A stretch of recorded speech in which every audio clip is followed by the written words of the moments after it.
welcome to Kitchen Basics 101, where I teach you the bare bone basics as if you've never cooked a day in your life from the perspective of a mom.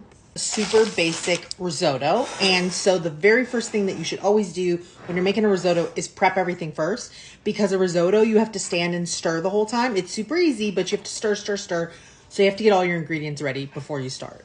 If you guys like this, then I'm also going to make another version of risotto that's like a you don't have to stir all the time risotto. But first we're going to make just like the classic version. So I'm going to use chicken bone broth. But you can use regular chicken broth, chicken stock. It doesn't matter. You could do like a homemade chicken broth. Woo! I just love that we have access to all these great bone broths that are just like loaded with protein. So we need 4 cups. Now that I got bone broth all over me, I'm going to pop this on the stove and I'm just going to put it on like low heat to warm up while I'm prepping the other ingredients, because I want this stock, bone broth, whatever you're using, to be hot. I'm going to grate some Parmigiano Reggiano. Can you use pre-grated Parmesan you buy at the store? You can. Is it as good? No, but you can totally use it. You can use whatever makes you happy. You don't even have to use Parmesan. This is a flavor you don't like.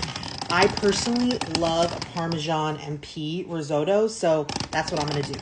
Looking for like at least a cup of Parmesan cheese, but I'm like a more cheese the better kind of girl. So I'm going to stop when my heart tells me to stop. I mean, the grater's already out and it's already dirty, so I'll probably grate even more. Then I have a bag. How big is this bag? They keep changing the size. This is a 10-ounce bag of peas. And I just got it out of the freezer so that it can get a little less frozen, but that's it. You don't have to do anything else. So we've got our parm, we've got our bone broth on, we've got our peas. I opened a bottle of wine. I'm going to use a cup of Pinot Grigio. You do not have to use wine.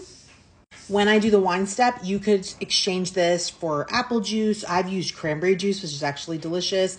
You could use just more broth. You don't even have to use this. This just adds like an acidity and a layer of flavor. So that's personal preference. What you will need if you're making risotto is you need arborio rice. Not all rice is created equal, and this is definitely not the same as regular rice.